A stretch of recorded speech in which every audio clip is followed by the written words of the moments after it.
everyone, welcome back to Daily Chit-chat. This isn't a lesson It's just us talking. about everyday life, Today we're talking about something very small. but very common.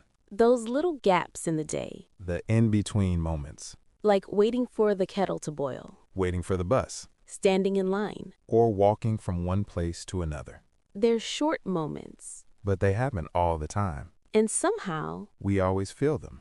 I don't remember the last time I just waited. Without doing anything? Yeah, Same. even 10 seconds feels like a space that needs something. A phone, Music. a thought, I think we don't like empty moments anymore. or we're just not used to them. That's probably more accurate. When I'm waiting for something, my hand goes straight to my pocket. Automatically. I don't even think about it. You just do it. Those small gaps used to be quiet. Now they're filled instantly.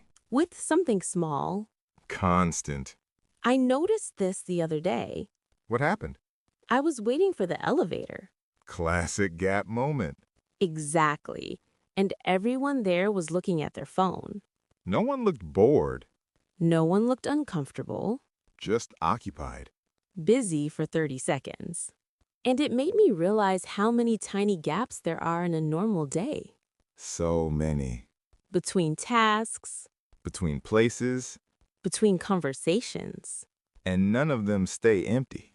Not anymore. Morning gaps feel different, though. How so? They feel rushed.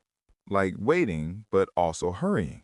Waiting for coffee, Waiting for your bag, waiting for the door to close. and your mind is already on the next thing. So those gaps get filled quickly. With checking, Checking the time. checking messages. Afternoon gaps feel more tired. That's true. Waiting in the afternoon feels slower. You notice the gap more. That's when people scroll without thinking. Not because they want to. But because the moment feels too empty. I think we've learned to fear boredom a little.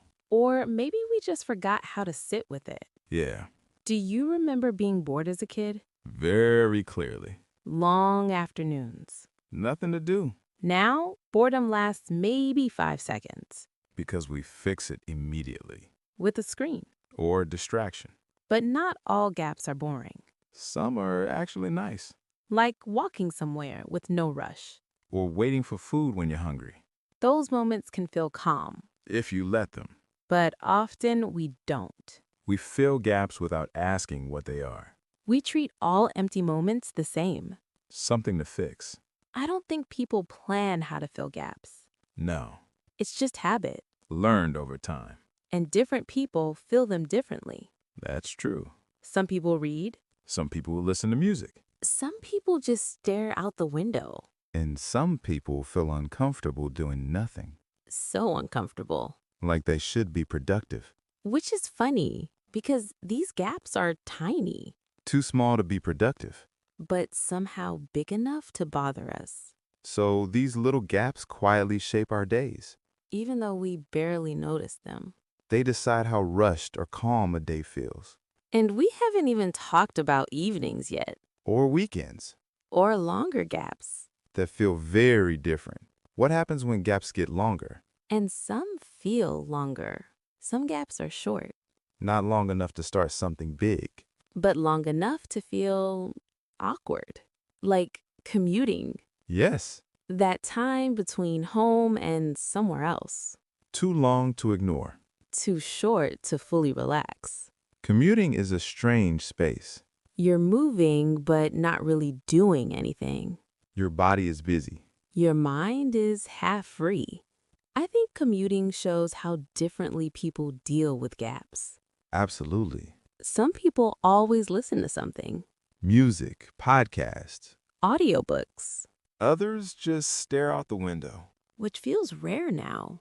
But also kind of peaceful. Then there are people who scroll the entire way, Every stop, every minute. not even looking up. And none of these are right or wrong. They're just different ways of filling time. Different comfort levels with quiet. Waiting is another big one. Waiting rooms, Doctor's offices. airports. Those gaps feel heavier, Because you can't leave. and you can't rush it. You're stuck in the gap. so people prepare for it. They bring things. Books, Headphones. chargers. Almost like survival tools. Exactly. I noticed that waiting makes people restless. Even if there's no rush, You're not late, nothing bad is happening. but waiting feels uncomfortable. Maybe because waiting reminds us we're not in control.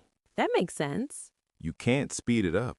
So you feel the time to feel active. Longer gaps also show up in the middle of the day. Like lunch breaks. Yes, lunch breaks are interesting, Because they're supposed to be a break. but often they're not restful. People eat quickly. Scroll while eating. Or think about what's next. The gap exists, but it's not really used. It's more like a pause button you don't press fully. Some people use lunch to be alone. Others want company. Some want silence. Some want noise. So the same gap feels very different to different people. That's important. I think longer gaps make us more aware of time. Yes. Short gaps disappear. Longer ones make you notice the clock. You start counting minutes, Or checking the time. which changes how the gap feels, Sometimes longer gaps feel like wasted time. even if they're not.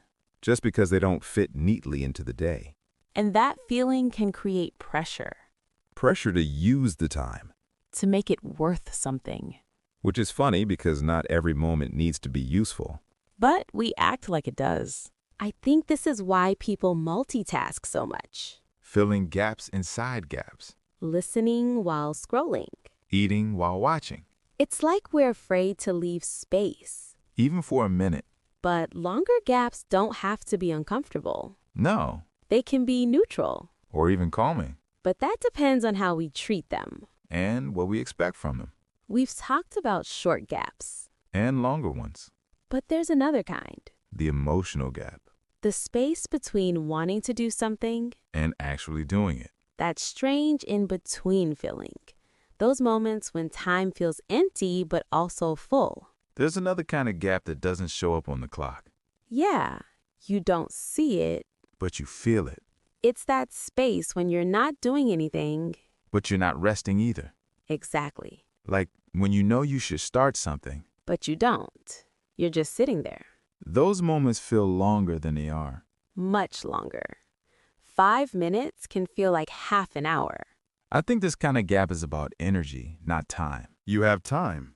But you don't have the energy to use it. This happens a lot afterward. Yes. You finish what you need to do. And suddenly there's space. You tell yourself, I could do something. But nothing feels right. You don't want to start anything big. But you don't want to do nothing either. So you stay in the gap. That's a very modern feeling. Very. I think this is when people scroll the most. Not because they want to. But because it fills that uncomfortable space. Scrolling doesn't require a decision. You don't have to choose. You don't have to commit It's something to do. without doing anything. Another emotional gap is waiting for motivation. Yes, I'll start when I feel ready. which often means later. That waiting time can stretch. And stretch. And suddenly the day is gone. And the gap wasn't empty. It was filled with hesitation. I think people underestimate how tiring that is. Very tiring.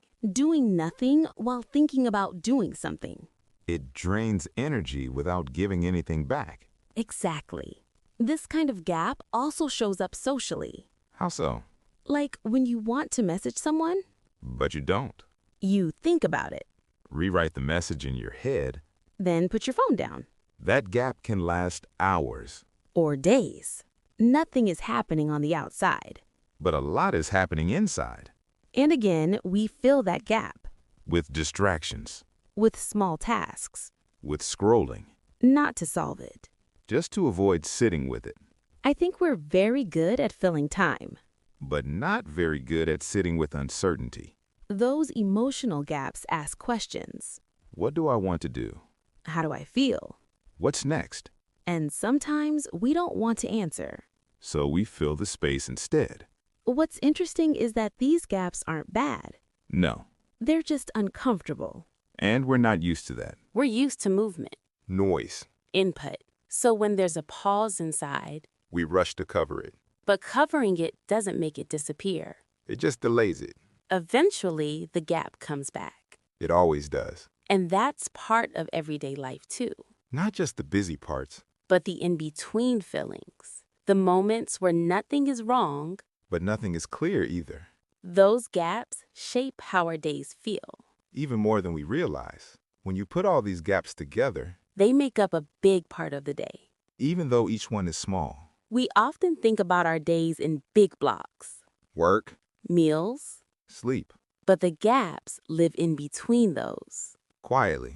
almost unnoticed, And they don't ask for attention, but they take it anyway. I think that's why some days feel rushed. even when nothing big happened. The gaps were full. Filled with small things. Small decisions. Small distractions. One gap doesn't matter. But dozens of them do. I've noticed that when I don't rush to fill a gap, The day feels slower. not in a bad way. Slower feels lighter sometimes. Yes. Less crowded. That doesn't mean doing nothing all day. No, Just letting some moments stay open. not every pause needs something added to it. Some pauses are fine on their own, like standing by a window Watching people walk by. or listening to sounds around you. Those moments don't look productive. But they change how the day feels. I think we often fill gaps because we feel we should, Like empty time is wasted time. but it's not. Empty time can be neutral. It doesn't have to be good or bad. And sometimes the gap fills itself. With a thought. A memory. Or just noticing where you are. We don't need to control every moment. Some moments can just happen.